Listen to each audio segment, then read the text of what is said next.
Alhamdulillah pada hari ini kita semua bersama-sama bisa hadir pada hari ini dalam kegiatan salah satu teman-teman juga saya dalam program pendidikan guru penggerak, yaitu melakukan aksi nyata.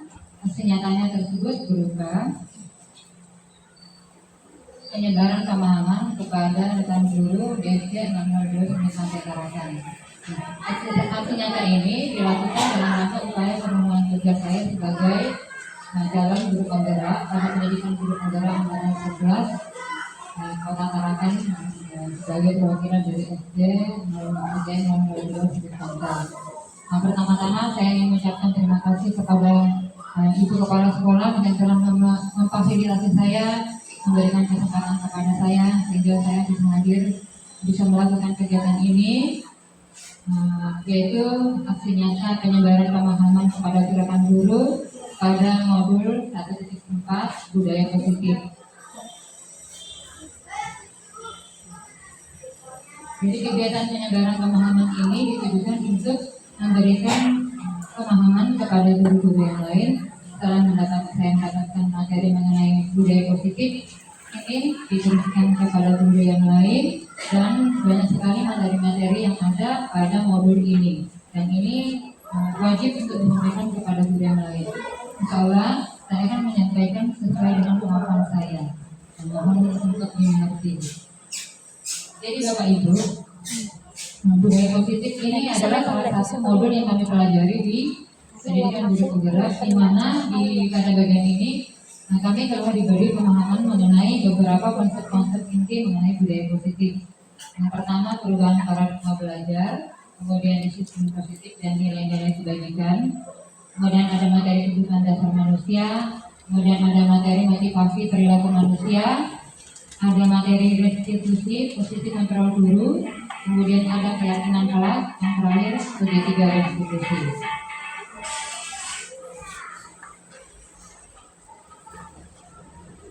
Baik, kita meningkat waktu, mari kita sama-sama masuk ke materi yang pertama tentang perubahan paradigma belajar. Jadi ketika kita membangun lingkungan yang positif, biasakan budaya positif di sekolah itu dapat menyiapkan lingkungan yang positif, aman dan nyaman agar siswa mampu berpikir, bertindak, dan mencipta dengan merdeka, mandiri dan bertanggung jawab. Nah, pembelajaran dengan paradigma baru yang sekarang ini merupakan pembelajaran yang dirancang berdasarkan prinsip pembelajaran berintegrasi, sehingga peserta didik belajar sesuai dengan kebutuhannya berdasarkan arah perkembangan sesuai teori psikologi modern untuk mewujudkan profil pelajar Pancasila. Nah, nanti akan ada nilai-nilai kebajikan yang merupakan elemen-elemen dari profil pelajar Pancasila yang akan saya sampaikan pada kesempatan kali ini. Baik, pada materi tentang paradigma perubahan belajar itu ada kami belajar tentang teori kontrol yang dikemukakan oleh Dr. William Glasser. Jadi di sini beliau mengatakan bahwa ada miskonsepsi tentang teori kontrol. Jadi teori kontrol ini dimaksudkan adalah teori kontrol diri, ya. Jadi ini lebih kepada nanti ditujukan kepada murid bahwa murid nanti itu mempunyai kontrol diri yang bersumber dari motivasi intrinsiknya. Jadi murid mengontrol dirinya yang timbul dari dalam dirinya sendiri. Jadi dalam diri murid-murid itu ada kesadaran sendiri untuk bagaimana ia menjadi pribadi yang merdeka, pribadi yang mandiri, dan pribadi yang bertanggung jawab. Nah, beberapa miskonsepsi itu diantaranya yang pertama, ilusi bahwa guru dapat mengontrol murid. Jadi memang mungkin ada beberapa kesalahan mengenai pemahaman bahwa guru itu bisa mengontrol muridnya, sementara murid bisa memilih. Jadi di sini ada pada dasarnya kita tidak dapat memaksa murid untuk berbuat sesuatu jika murid tersebut memilih untuk tidak melakukannya. Tetapi nanti berdasarkan teori kontrol diri, murid itu nanti walaupun tanpa dipaksa dia bisa melakukan sesuatu perilaku yang sesuai dengan nilai-nilai kebajikan yang dia anggap. Kemudian selanjutnya adalah bahwa semua penguatan positif itu efektif dan bermanfaat. Jadi penguatan positif efektif dan bermanfaat itu mungkin bisa terjadi dalam jangka waktu tertentu. Bisa sewaktu-waktu mungkin murid-murid akan tidak ingat lagi penguatan-penguatan positif yang sudah diterimanya dari gurunya. Kemudian definisi bahwa kritik membuat orang merasa bersalah dapat menguatkan karakter. Jadi di sini menggunakan kritik dan rasa bersalah untuk mengontrol murid menuju pada identitas jaga. Dan murid itu merasa bahwa dirinya gagal menjadi yang baik, menjadi sesuai dengan nilai-nilai kebajikan. Mereka merasa buruk tentang diri mereka. Selanjutnya bahwa miskonsepsi tentang teori kontrol itu adalah bahwa orang dewasa memiliki hak untuk memaksa. Nah ini yang mungkin sering disalahpahami bahwa banyak orang dewasa yang percaya mereka memiliki tanggung jawab untuk membuat murid-murid berbuat hal-hal tertentu. Apa yang dilakukan dapat diterima selama ada sebuah kemajuan. Jadi sifat memaksa ini berada dalam pikiran orang dewasa bahwa orang dewasa punya hak untuk itu. Sementara berdasarkan teori kontrol itu ada tabel-tabelnya. Di sini kami mempelajari tentang tabel teori kontrol, di mana dalam mengontrol diri itu ada beberapa indikator-indikator yang bisa dipenuhi ya, bahwa setiap orang memiliki gambaran berbeda. Kita berusaha untuk menghasil pandangan orang tentang dunia ya. Semua perilaku itu memiliki tujuan. Kemudian kita sendiri yang bisa mengontrol diri kita. Kemudian kita sendiri yang bisa mengontrol orang lain. Kemudian kolaborasi dan konsekuensi menjadi jadi ada kolaborasi dan konsekuensi, maksudnya bisa membuat seseorang memiliki pilihan benar untuk mengontrol diri sendiri. Nah, jadi juga ada yang mungkin itu tadi materi pertama tentang budaya positif. Yang selanjutnya materi kedua yaitu tentang disiplin positif. Nah, disiplin ini berasal dari kata disiplina yang artinya belajar. Yang ini disiplin yang dimaksud yang kita belajar ini adalah disiplin diri yang berasal dari motivasi internal tentang bagaimana mengontrol diri dan menguasai diri untuk memilih tindakan yang mengacu pada nilai-nilai kebajikan universal. Sekolah sendiri melakukan disiplin positif itu dalam bentuk kebiasaan-kebiasaan hal yang baik, mencakup sikap dan perilaku untuk kepada keluarga sekolah bagi murid agar dapat berkembang menjadi pribadi yang positif, mandiri dan bertanggung jawab.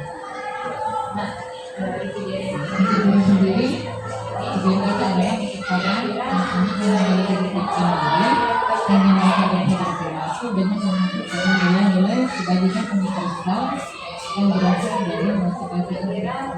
Prinsipnya bukan dari aplikasi. Nilai-nilai kebajikan ini tahu ya, dalam beberapa mungkin kalau kita pelajaran bisa mencari nilai kebajikan.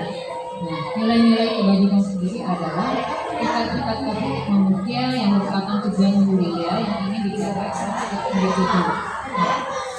Nilai-nilai kebajikan yang dua ini itu nilai-nilai kebajikan universal yang berlaku di seluruh dunia, di mana setiap suku, agama ini sama-sama meyakini nilai-nilai tersebut.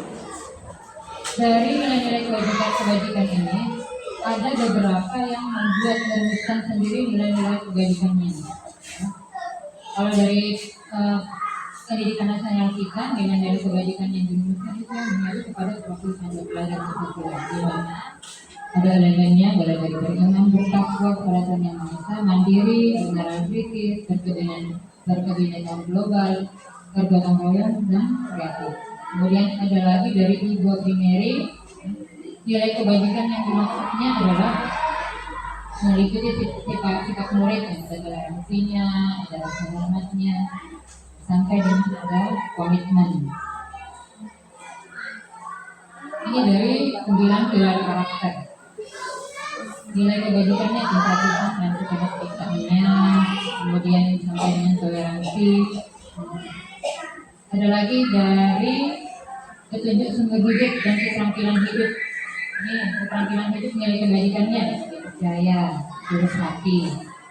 Kemudian kalau petunjuk hidup ada peduli, kenalan. Ini semua nilai-nilai kebajikan yang sebenarnya sudah kita yakini ya. Semua suku, semua agama juga meyakini nilai-nilai kebajikan tersebut. Ini ada dari kegiatan sosial, kemudian ada dari virtual progress. Dan kebajikannya ada peduli, keterserangan, kebersihan, ini juga ada di sekolah kita semua.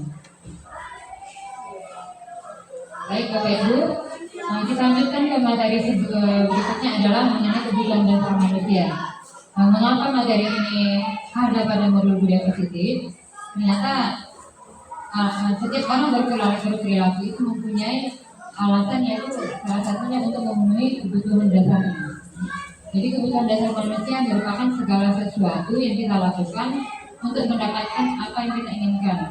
Seluruh tindakan yang kita lakukan memiliki tujuan tertentu, dan semua usaha terbaik yang kita lakukan adalah dalam rangka memenuhi kebutuhan dasar kita.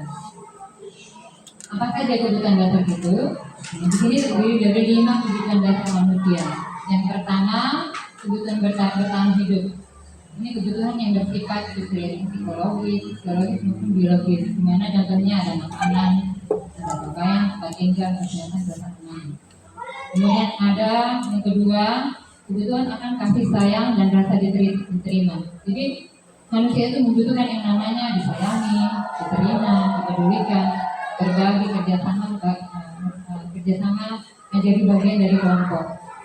Kadang-kadang ada anak bertingkah macam-macam itu sebenarnya dia ini diterima, ya, ini diperhatikan. Itu salah satu alasannya kenapa dia sampai berperilaku tersebut. Kemudian ada lagi tentang kebutuhan penguasaan atau kebutuhan pengakuan atas kemampuan. Jadi ada juga orang itu melakukan sesuatu karena dia mau minta pengakuan, dia mengharapkan yang namanya keinginan untuk dianggap, ya, menjadi kompeten, dianggap dia mampu, dia terampil, ya, dia bisa membuat pencapaian, kemudian dia bisa berprestasi, dan dia ini dihormati, kemudian dia mempunyai rasa harga diri yang tinggi. Yang selanjutnya adalah kebutuhan tentang kebebasan atau kebutuhan tentang sebuah pilihan. Di sini manusia itu punya alasan untuk kenapa dia memilih A, kenapa dia memilih B. Karena ini memang sudah menjadi kebutuhan untuk memilih. Kebutuhan adalah kebutuhan kebebasan untuk memilih. Memiliki kemandirian, otonomi, kemudian memiliki pilihan mampu mengendalikan diri hidup.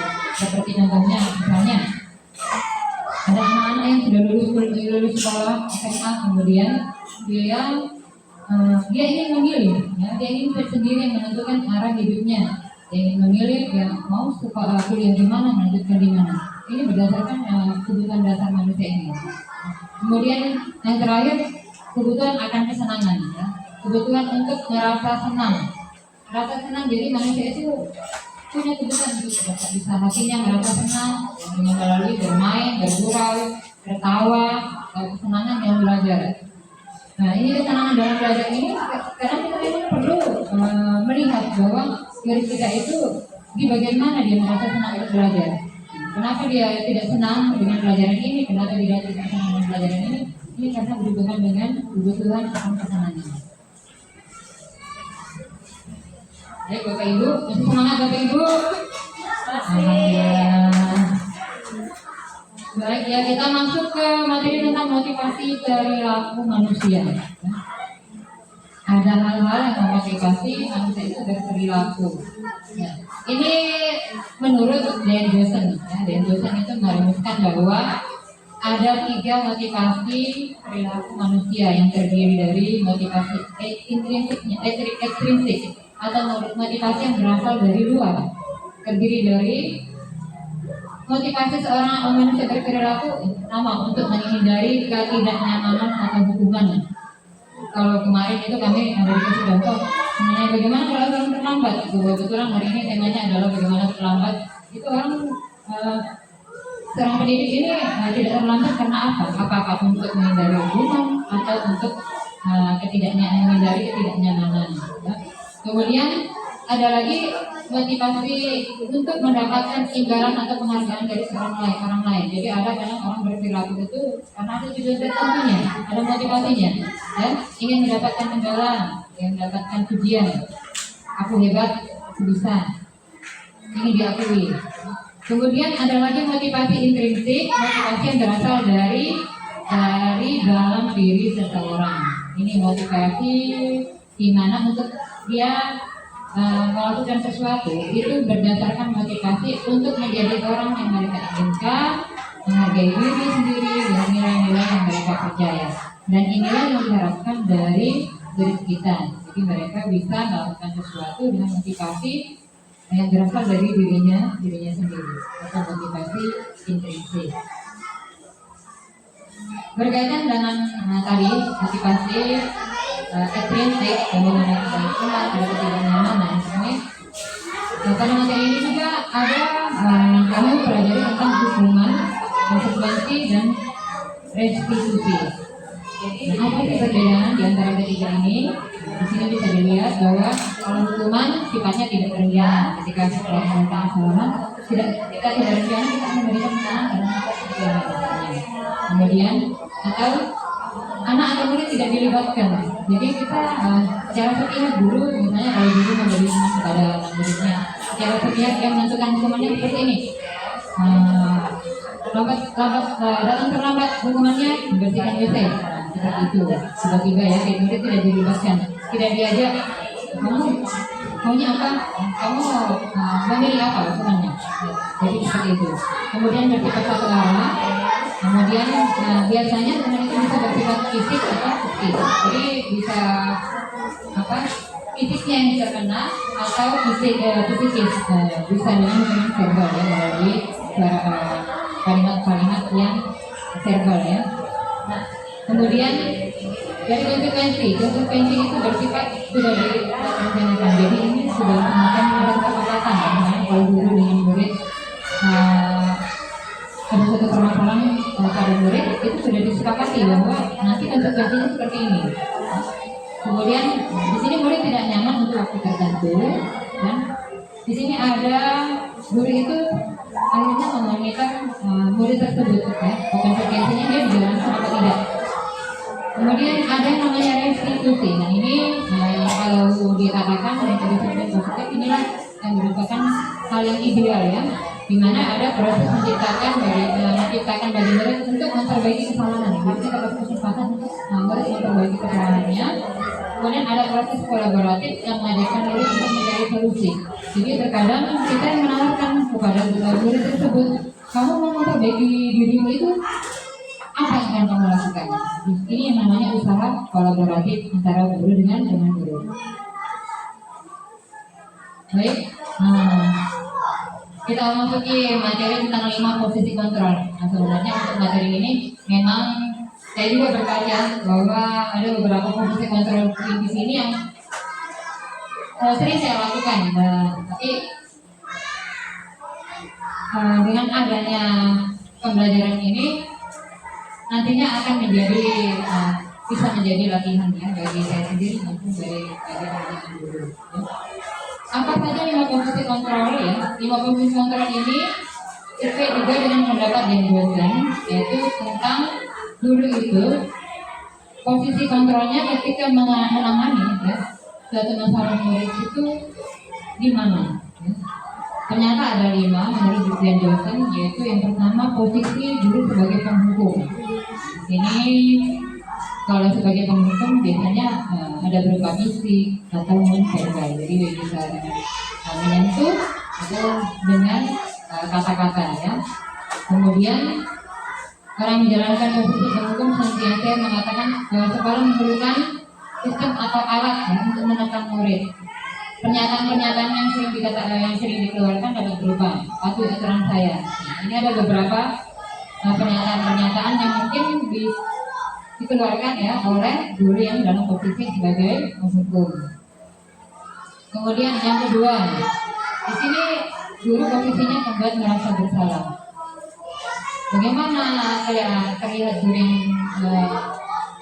dalam posisi membuat merasa bersalah, bersuaranya lebih lembut, ya.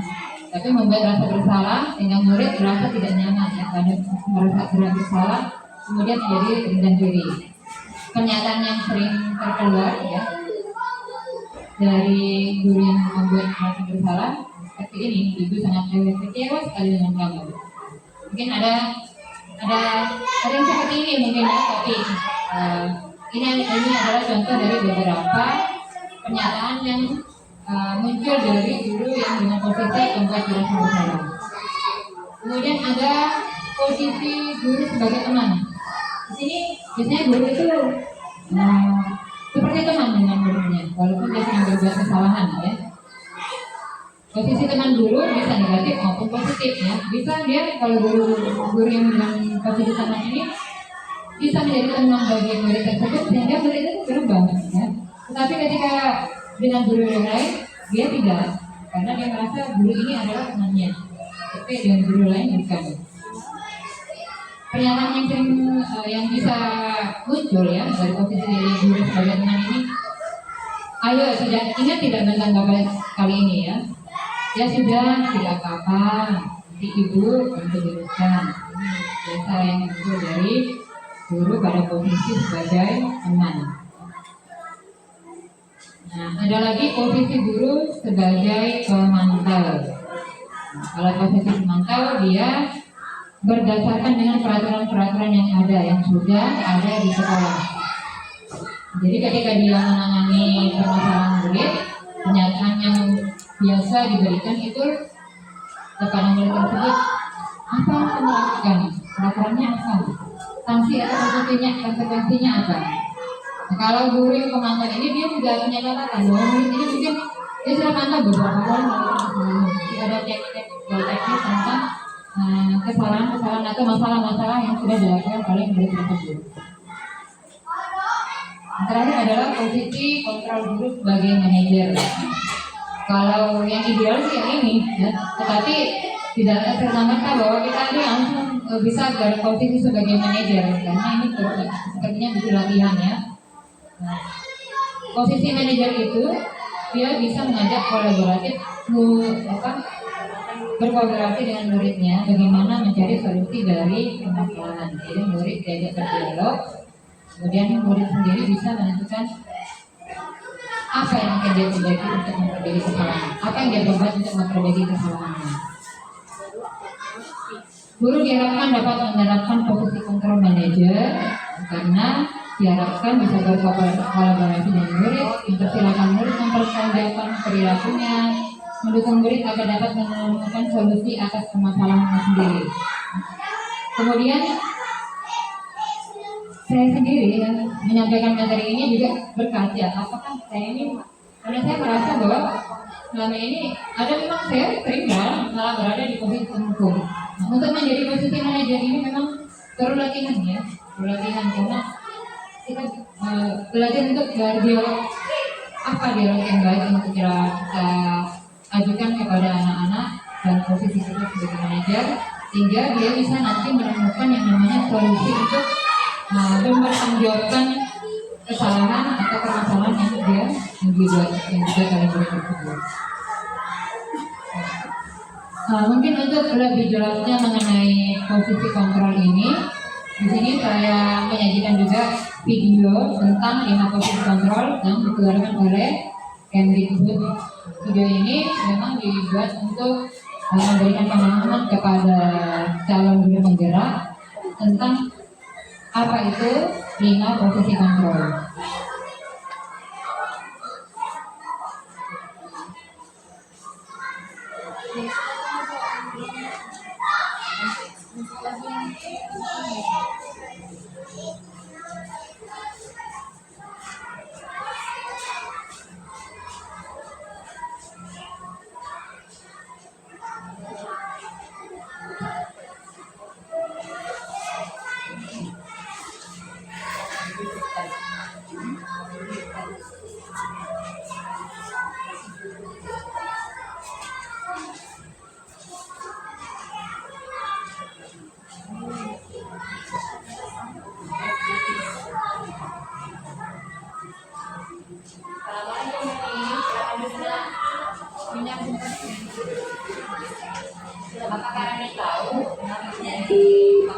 Waiting for connection.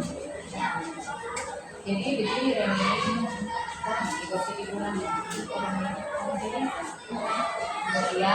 ini melihat kamu sudah tahu selanjutnya jawaban dari kunci. Nah, jadi juga ada lagi yang melakukan itu. Kamu tidak memberikan kepercayaan.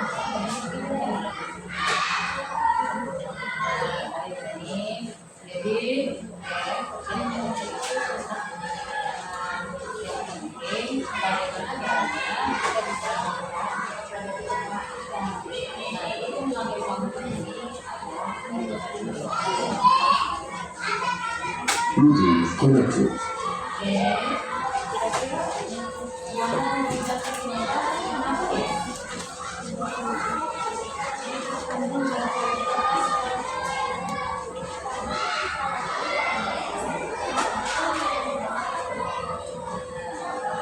Nah, dari kejadian ini menurut Penny, kira-kira wilayah keyakinan kamu dan kebagian apa yang Penny anggap?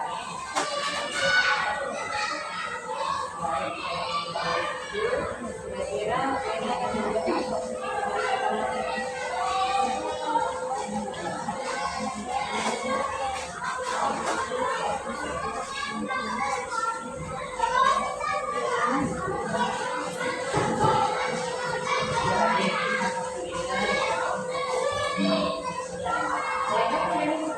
Posisi kontrol dalam restitusi adalah proses perjalanan seorang pendidik agar dapat mengenali dirinya. Pada video kali ini, kita akan membahas tentang 5 posisi kontrol yang digunakan oleh gaya dosen dan contoh penerapannya.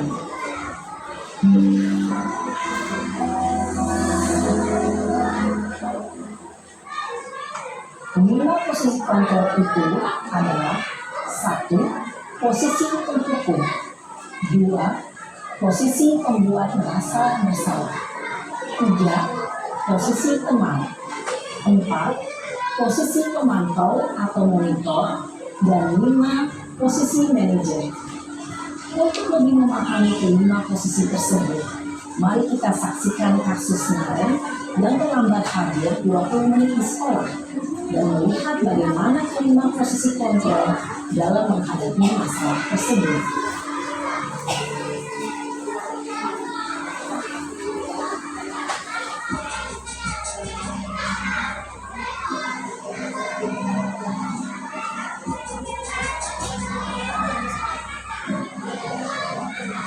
Naren, sini kamu.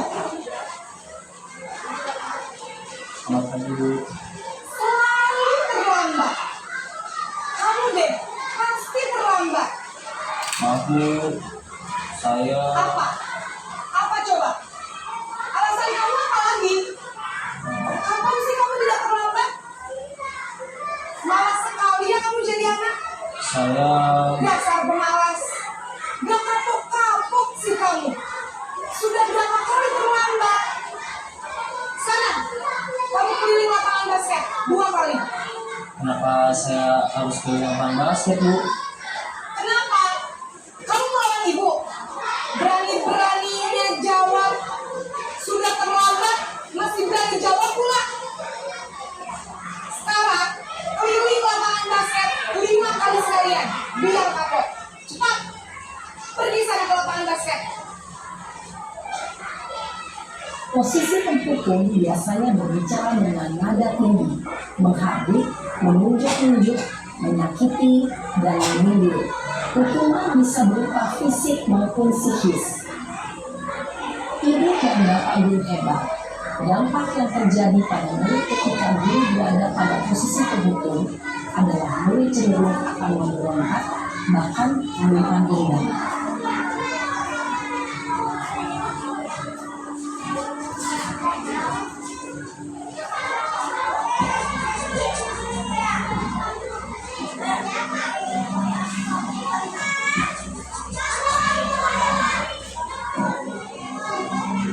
Naren,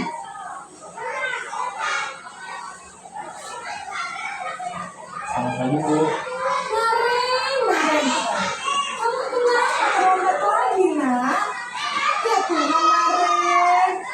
Kamu senang ya bikin ibu susah ya? Kalau kamu terlambat lagi, nanti ibu yang ditegur oleh kepala sekolah, nak. Disangka ibu tidak bisa membina kamu. Duh, gimana ini? Maaf, Bu. Duh, Gusti Naren. Kamu suka ya kalau ibu tegur bapak kepala sekolah? Terus, sekarang ibu harus tulis apa ya di buku absen? Ini kamu sudah sering terlambat loh. Ibu harus apa coba? Maaf, Bu. Maaf sekali. Ya sudah, lain kali jangan bikin ibu susah lagi ya nak ya. lagi kalau begini terus.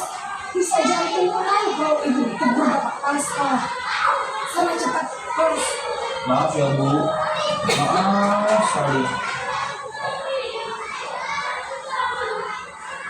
Posisi pembuat rasa bersalah berbicara dengan nada tenang, cenderung lembut. Namun kata-kata yang diutarakan membuat murid merasa menjadi orang yang gagal, memandang buruk dirinya sendiri, merasa tidak berharga, dan tidak sanggup membahagiakan orang lain. Ketika guru mengambil posisi pembuat rasa bersalah, murid akan menganggap dirinya yang bersalah dan ia akan menyimpan emosi negatif tersebut di dalam dirinya.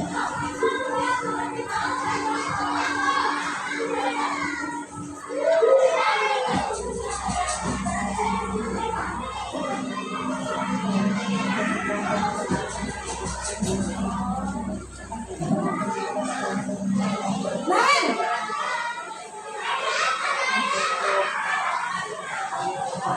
Selamat pagi Bu. wah, sudah jam berapa ini, Nak? Terlambat lagi ya, sayang. Iya Bu. Habis guru saya udah bangunkan saya Bu. Kamu mau menyalahkan ibu kamu. Kamu bukannya anak kamu paling kencang. Kok terlambat sih? Iya Bu. Saya memang terlambat bangun tadi. Jadi biarpun saya lari kencang, tetap bakal kejar Bu. Ya sudah, sayang. Nanti lain kali lainnya lebih kencang lagi ya. Biar gak terlambat lagi. Bikin senang ibu. Demi ibu. Bisa kan? Bisa Bu. Ya sudah, sana masuk kelas. Ibu beresin urusan kamu. Kamu ini ada-ada saja. Dalam posisi teman, guru berbicara dengan nada suara ramah, akrab, cenderung bersinggah gurau untuk menjaga suasana tetap santai. Murid akan merasa senang, aman, dan akrab dengan guru. Identitas yang tercipta adalah identitas sukses atau berhasil. Namun, perlu diingat, karena ini masih dorongan eksternal, maka ada faktor ketergantungan dari murid kepada orang tertentu. Di sini, guru aksennya, sehingga di lain waktu, murid bisa berperilaku baik, namun hanya kepada orang-orang tertentu saja.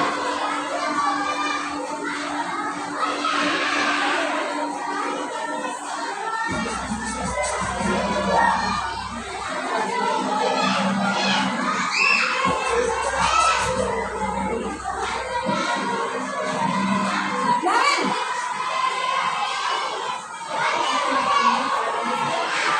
Selamat pagi Bu.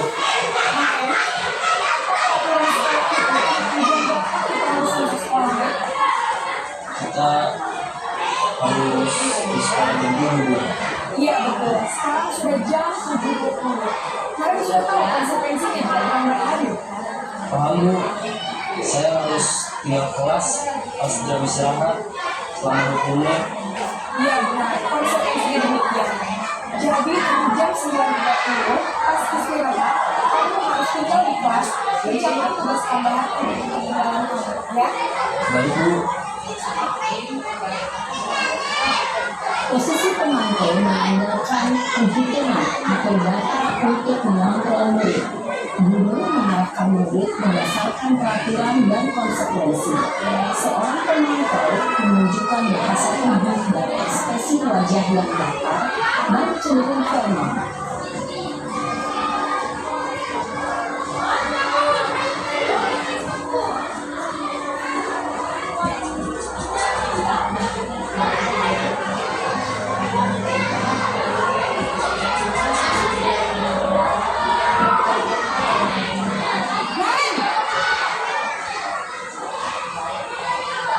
Selamat pagi Bu. Selamat pagi, Nan. Maaf Bu, saya terlambat. Iya, sekarang masuknya jam 7, sekarang sudah jam 7.20. Jadi sekarang bagaimana nih? Maaf Bu, saya lupa salam saya semalam. Baiklah, menurut kamu, keyakinan sekolah yang mana yang kamu tingkatkan? Menghargai diri sendiri dan orang lain mungkin ya Bu. Setuju. Jadi, Iya Bu, saya lihat ininya. Apakah kalian bersedia memperbaiki masalah keterlambatan ini? Bersedia Bu. Bagaimana kamu akan memperbaiki masalah keterlambatan ini? Saya akan coba untuk tidak lupa menyetel alarm saya Bu. Baik, kalau kalian lupa menyetel alarm di rumah, ada orang yang kira-kira bisa bantu mengingatkan tidak? Ada Bu, kakak saya, Kak Emma. Ada lagi selain KM? Selain Kak Emma, ada ibu saya. Baik, jadi yang mengingatkan Marek adalah Kak Emma dan ibu kalian.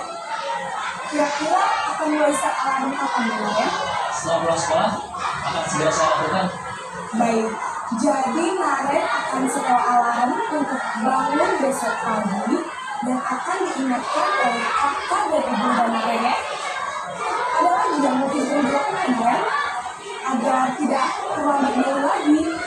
Tidak ada Bu. Baik, Marek. Terima kasih untuk kerjasama kamu. Sekarang kamu perlu kembali ke kelas 11. Bu, terima kasih. Tidak perlu terlalu panjang ya karena videonya ini sangat lama. Jadi sudah saya rasa dari video ini sudah memberi pemahaman kepada kita tentang 5 posisi kontrol. Mungkin kita akan lanjutkan ke materi berikutnya yaitu tentang keyakinan kelas atau keyakinan sekolah. Kenapa ini penting? Kenapa bukan peraturan? Mengapa keyakinan kelas? Kalau peraturan hanya satu pihak yang membuat, tetapi kalau keyakinan itu kita merupakan kesepakatan ya yang dirumuskan oleh guru dan murid. Jadi di sini guru berperan dalam membentukkan keyakinan kelas karena ada kesepakatan antara guru dan murid. Nah, keyakinan kelas ini berisi pernyataan-pernyataan universal yang mengacu pada nilai-nilai kebajikan yang mudah dipahami, mudah diterapkan. Terutama ini saya membagi pengalaman dan ini selain membagi pemahaman juga membagi pengalaman. Ternyata salah satu kesalahan saya di awal pembelajaran adalah ketika perumusan keyakinan kelas itu tidak menyampaikan tentang yang namanya nilai-nilai kebajikan kepada murid. Nah, dan ketika saya mengulang lagi ketika mempelajari modul ini, saya ulang lagi pembuatan keyakinan kelas. Saya minta kepada semua anak-anak untuk membuat. Anak-anak itu tahu sebenarnya, oh nggak boleh begini, nggak boleh ini. Ternyata mereka tahu. Cuma ketika belum ditekankan, belum kita membuat kesepakatan, mereka semacam kurang peduli. Nah, sekarang ini, ya walaupun dalam bisa dikatakan belum bisa dikatakan sempurna, tapi anak-anak sudah mulai memahami namanya apa yang kita harus ikuti di sekolah ini, apa yang harus kita yakini, kemudian bagaimana kita rukun, bagaimana menghormati. Memang masih sebagian anak-anak, terutama yang laki memang masih dalam pemantauan karena memang masih dalam proses perubahan untuk perilaku. Nah, saya juga masih berusaha bagaimana pendekatan kepada anak-anak ini supaya dia bisa betul-betul bisa mengikuti sesuai dengan keyakinan kelas. Jadi keyakinan kelas ini sifatnya abstrak, isinya pernyataan universal, juga dalam pernyataan positif. Dari yang kami pelajari, keyakinan kelas ini sebaiknya pernyataan itu yang dibuat jangan ada memuat kata jangan. Itu merupakan pernyataan negatif. Misalnya jangan ngomong sampah sembarangan, bisa juga menjadi jajaran kebersihan kelas seperti itu. Jadi dari pernyataan negatif menjadi pernyataan positif. Kemudian disesuaikan dengan kondisi kelas. Dan kalau bisa keyakinan kelas boleh sebanyak itu sampai 20. Cukup bisa 5 atau 6, tapi benar-benar mewakili nilai-nilai kebaikan yang sebaiknya dianut oleh anak kita. Yang terakhir kita pelajari tentang segitiga restitusi. Saya juga pernah membuka versi yang ada dipelajarkan segitiga restitusi. Akan tetapi saat itu saya belum pernah memahami apa itu segitiga restitusi. Di sini segitiga restitusi itu ada dalam bentuk segitiga, ada dalam bentuk diagram segitiga, di mana segitiga restitusi adalah suatu proses dialog yang dijalankan guru atau bisa juga orang tua agar dapat menghasilkan murid yang mandiri dan bertanggung jawab. Tahapan-tahapannya adalah dimulai dari menstabilkan identitas. Berdasarkan prinsip membuat kesalahan adalah bagian dari proses pembelajaran. Jadi kesalahan itu adalah juga merupakan proses pembelajaran bagi murid. Pernyataan yang bisa dikeluarkan diajukan adalah diantaranya ini ya, berbuat salah itu tidak apa-apa. Tapi bukan berarti kita meremehkan kesalahan ya. Kemudian apakah kamu sedang menjadi teman yang baik bagi dirimu sendiri? Kemudian yang kedua tahapannya adalah validasi tindakan yang salah. Jadi tindakan anak-anak itu memang salah, tapi tetap kita bisa mengatakan bahwa memang ada alasan mungkin ya, ada alasan dengan anak-anak berbuat kesalahan. Ini kembali kepada kebutuhan dasar manusia. Biasanya pernyataan yang diajukan adalah ketika mau melakukan kesalahan, kenapa sih? Apa sih alasannya? Ya, misalnya ketika dia memalak temannya, kenapa sih kamu memalak temanmu? Jadi ada alasan. Mungkin dia tidak punya uang, mungkin dia lapar, ya, kalau keadaan seperti itu. Ya. Kemudian ada menanyakan keyakinan. Nah, disinilah yang timbul dialog-dialog di mana anak murid itu dikembalikan lagi keyakinan apa yang sudah disepakati di kelas. Kemudian bagaimana dia memperbaiki dirinya. Nah, kembali lagi untuk lebih memahamkan, saya memasukkan video bagaimana dialog-dialog terbuka antara guru dengan murid ketika melakukan penerapan segitiga restitusi. Nah, mungkin saya akan langsung masuk ke bagian dialognya saja, karena videonya lumayan durasinya 10 menit.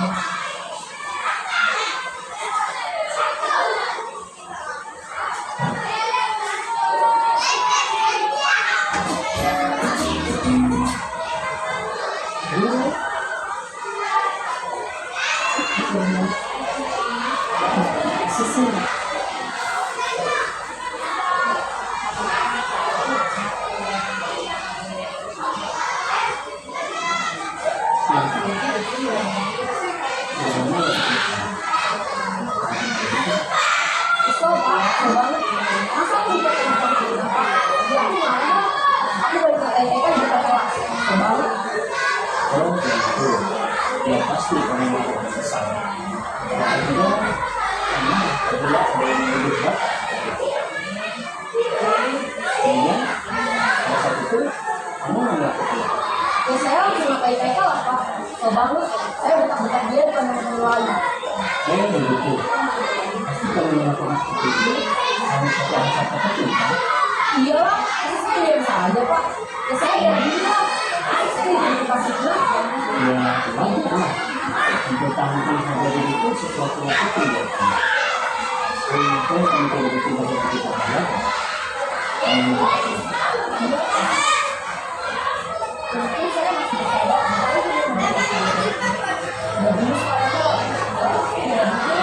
Ya, pasti ya. Tapi kamu memilih untuk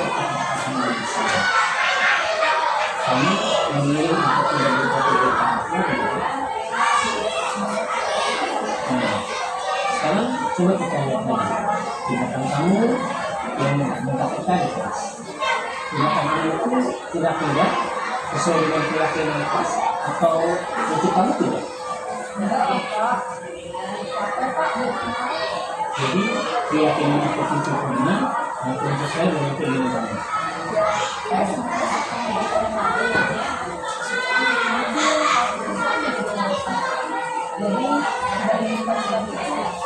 Kamu meyakini menghargai orang lain itu penting buat kamu? yakin lah Pak. Iya, setuju. Kita harus saling menghargai. Namun ada juga keyakinan yang kita sepakati yang perlu kita jalankan apabila kita sedang marah, bukan? Ya saya bisa berubah dengan diri sendiri. Saya bisa belajar sabar dengan kemudian Kira-kira kamu bersedia memperbaiki masalah ini tidak? sedia Pak. Kalau kamu memperbaiki masalah ini, kamu akan menjadi orang seperti apa? Saya akan menjadi orang yang bertanggung jawab kan ya Pak. Dan bersikap aktif. Ya, menurut kamu bagaimana rasanya menjadi orang seperti itu? Dan yang kedua, bangga bisa bersabar dan bersabar. Baiklah kalau begitu. Yuk kita pikirkan bagaimana memperbaiki masalah ini.